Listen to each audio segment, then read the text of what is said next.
ወራት ሱሃብ ጀግና ዝክሩን ዋጭር ላቅርብ ከፈጸመው ዝና አንድ ቀን ነብዩ ሱሃቦችን ጠሩ ግዳጅ ሊሰጧቸው በጥልቀት መከሩ።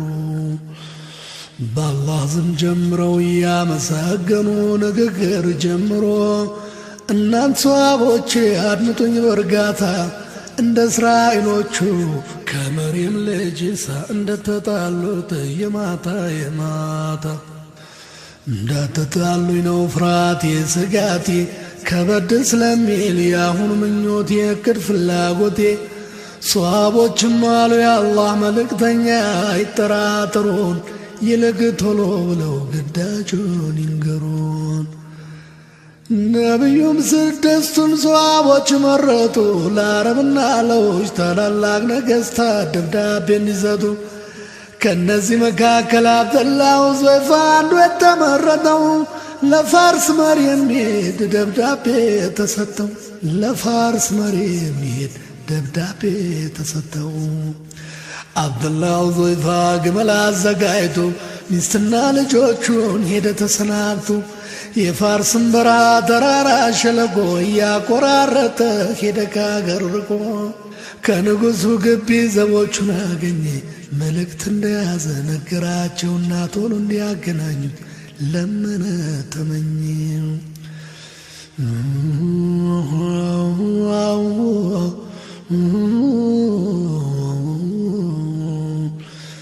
የፋርስ ኃያል መሪ በተሽቆጠቆጠ ካባ አምሮ ሸልሎ አብደላህ ሑዘይፋን ምናኛ ባላገር የአረብ ዘላን መስሎ ፊት ለፊት ተያዩ። አብደላህ አልፈራም በመናኛ ልብሱ አንገቱን አልደፋም። እስላም ያለበሰው ክብር አደንድኖት በራሱ ተመካ ጥንካሬ ሆኖት አንድ ወታደር መጣ ደብዳቤ ሊቀበል። አብደላህ ተቃውሞ ለንጉሡ በእጁ ካልሆነ እምቢ ቢልም ንጉሡ ፈቅዶለት ቀርቦ በእጁ ሰጠው። አልቆየም ከፊቱ ፖስታውን ቀደደው። ደብዳቤውን ማንበብ ገና እንደጀመረ ፊቱ በብስጭት ወየበ ጠቆረ።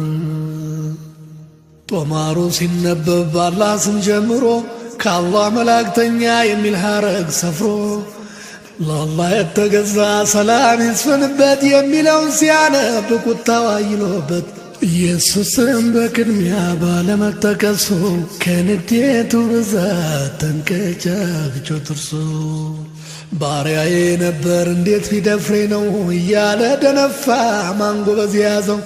ንዴቱ በረታ ሲቃ ተናነቀው ወረቀቱን ቀዶ ቦጫጨቀ ጣለው።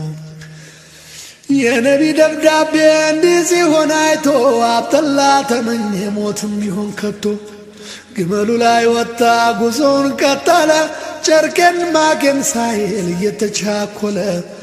ንጉሥ ኪስራ ነካ ንዴቱ አለፈና ይዛችሁ አምጡልኝ የታለ ያ ጀግና ብሎ ቢያስፈልገው አብደላህ አልተገኘ። ኪስራ ይዞ ሊያስረው ከልቦ ተመኘ። አብደላህ አመለጠ ደርሶ ነብዩ ዘንድ ሁሉን አስረዳቸው ዘርዝሮ አንድ ባንድ። አላህ የሱን ስልጣን ይቦጫጭቀው ብለው ነብዩ አዘኑ በአድራጎቱ በግነው።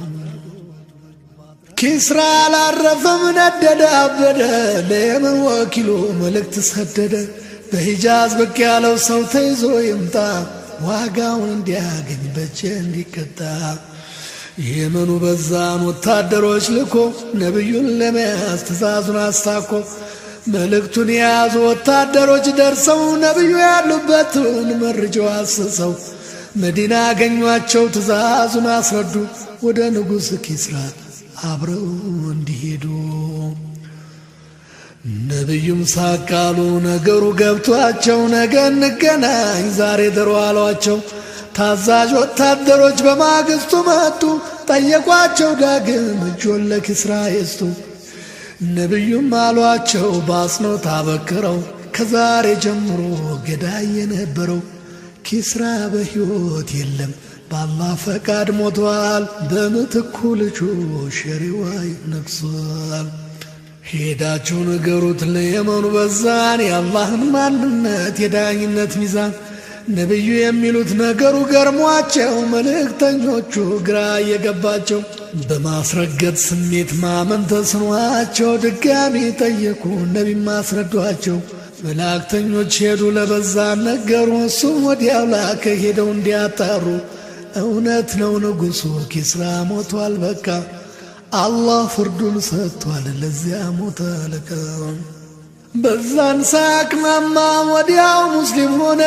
ድፍን ፋርስ እንዳለ ሰለማ አመነ። ከሂጅራ በኋላ በ19 ዓመት ጨቋኝ ቤዘንታይን ለመውጋት ሲዘመት አብደላው ዘይፋ ዘማች ነበር ታጥቆ ተማረከ እንጂ በጠላት እጅ ወድቆ። ቤዘንታይን አዟል ካለ እስላም ምርኮ ቅጣቱን እንዲያገኝ ወደሱ ተልኮ አብደላው ዘይፋ ተይዞ ቀረበ እየተንገላታ እየተደበደበ። ቤዘንታይን በምጸት አብደላን ጠየቀው እስላምን ብትክድ ለቀሃለሁ አለው።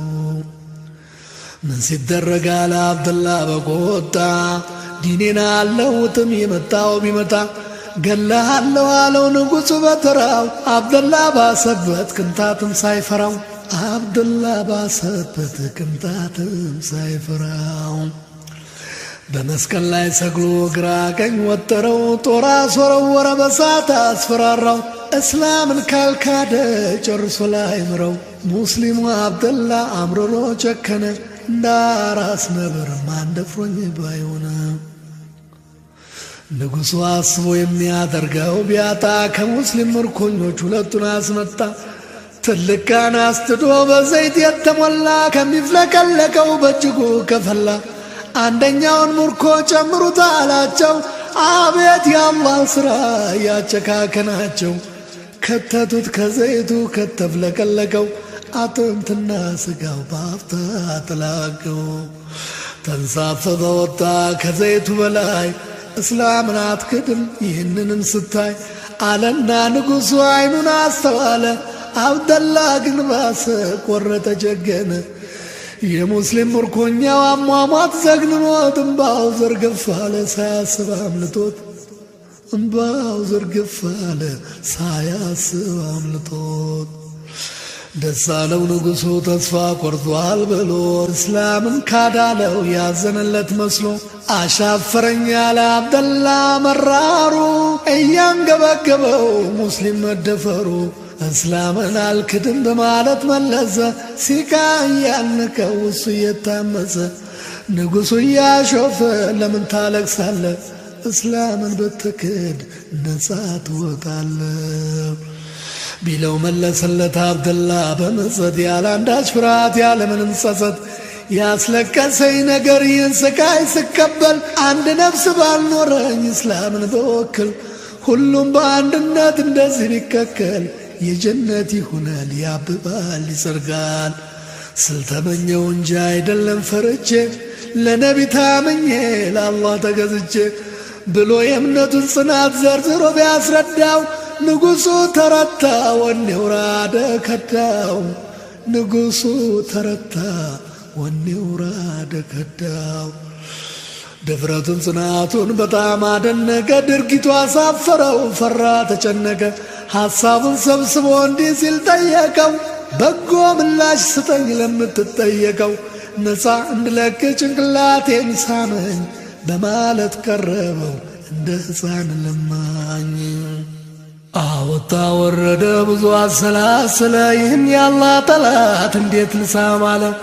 ይህን በማድረግ የአላህ አይዘንብኝ ጭንቅላቱን ስሜ ወንድሞችን ባገኝ።